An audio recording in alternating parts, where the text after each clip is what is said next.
Ako po si Rosebert Casasa Opan, Pilipino, nasa Gulang, ating tinirahan sa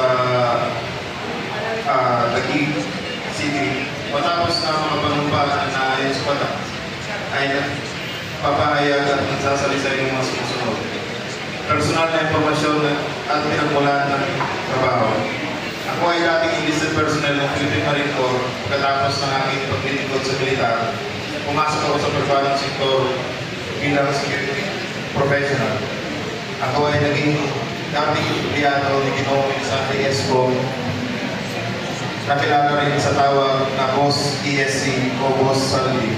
Nagtrabaho ako bilang personal assistant at security consultant ni Ginoong ko at ng kanyang pamilya.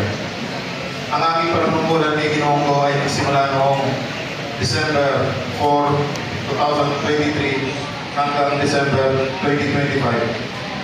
At pagkatapos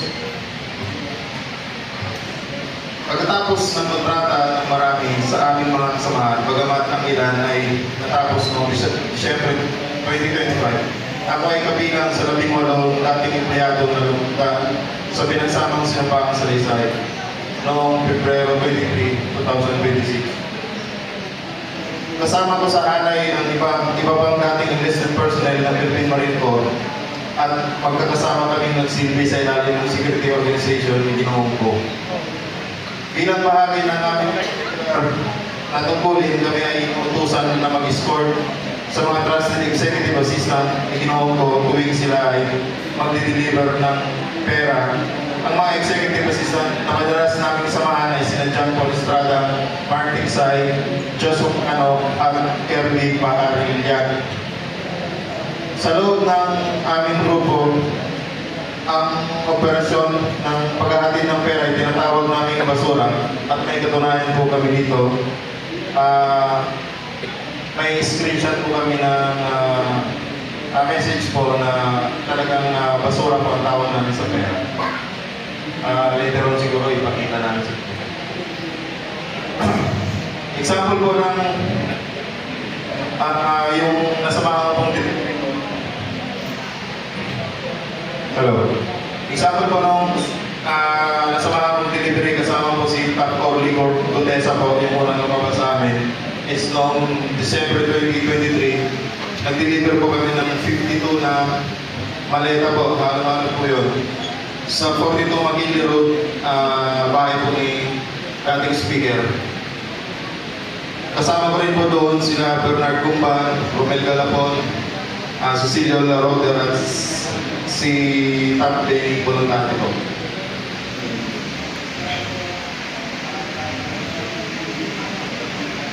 At saka yung isa pang nasaksihan ko po ay yung pagpunta po ni Secretary Amina Pangandaman sa Horizon Mo na kumuha po siya ng 2 maleta.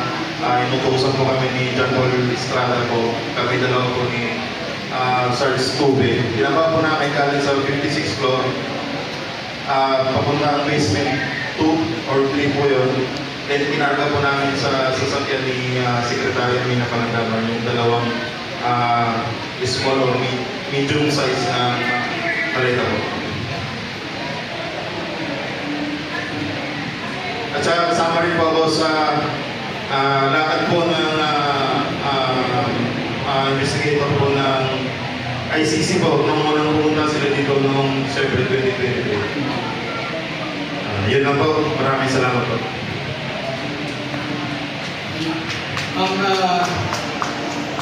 Dumating po kami kanina kasama ang 22 na dating sundalo rin at dating mga empleyado ni Ginoong Sandy ko para sagutin namin ang paanyaya ng Blue Ribbon Committee na pinamumunuan ni Senator Pia Cayetano at ni Senator Barbareta. At makita niyo po, alas 10, pumupat kami sa kanilang imbitasyon. Pero alas 2 na ay wala pa sila. At naiparating po sa amin na matindi ang pagkikipit, pananakot. Kaya hindi yata sila nakarating na yun. kung ang ating mga senador ay subjected to such pressures, ganun na rin po ang maaari namin sabihin na sa ilang buwan na araw-araw ay tinatakot ang ating mga witnesses, no? Itong mga 18 plus 4 na witnesses natin. Araw-araw po yan, dumadaan kami sa pananakot, dumadaan din po sila sa panunuhol, no?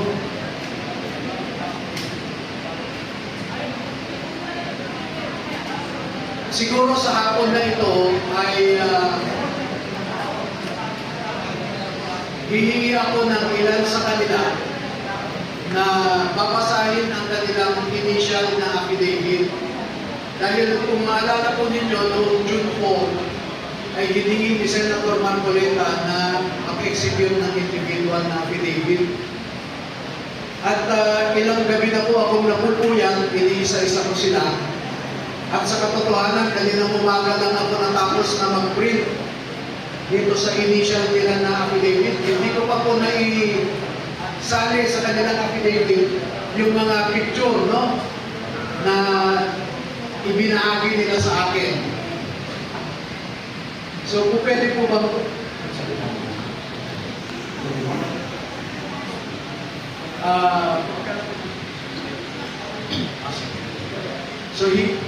apat o 5 siguro na initial na magsalita lang para hindi po effective.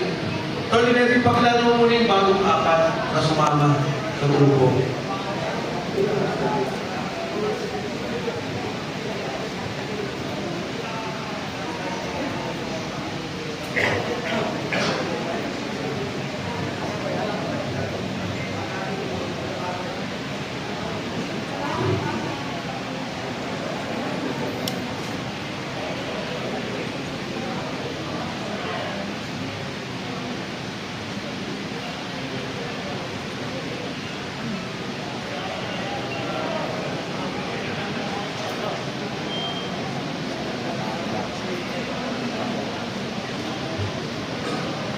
Sige, Ang mga demokratikong institusyon katulad ng Senado ay binababoy, ginigipit, maging ang mga senador.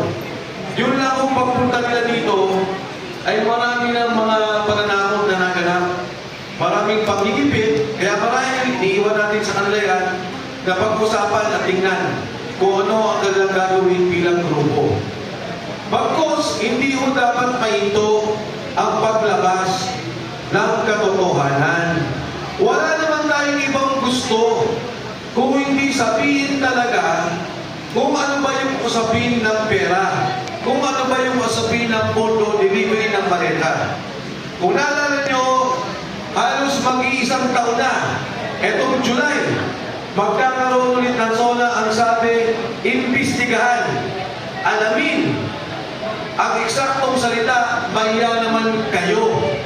Ngayon ho, mag-iisang taon na, kami mga nasa harap ninyo, lahat kami nakasuhan na. Yung mga nagsasalita ng korupsyon, yung mga naglalabas ng katotohanan, ang nakakasuhan.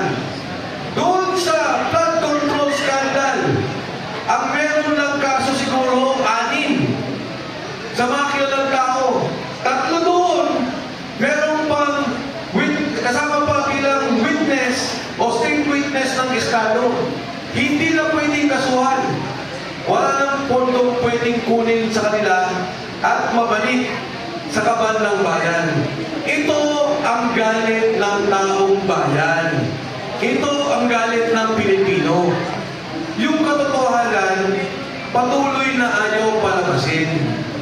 Kaya ho, yung sinasabing usapin ng liderato ng Senado, yung sinasabing Constituent Assembly, wala ho yun sa aking palagay at sa mga palagay ng maraming tao.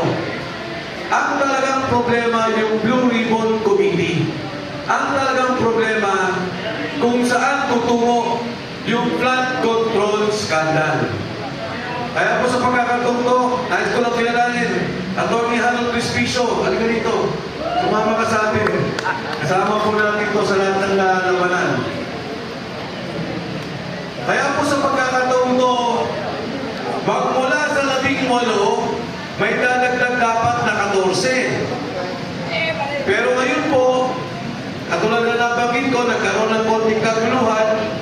Sa ngayon, may 4 na lumagdag. At ang pagpapatuloy po niyan, para ipakilala. At mamaya, ang ating mga sundalo magsasalita. Sila po ang pakinggan natin. Sila yung nakakalam kung ano yung mga nangyari. Ano pa ba ang mga dapat malaman? Mahaba po ang kwento nito, individual, iba-iba partisipasyon nila.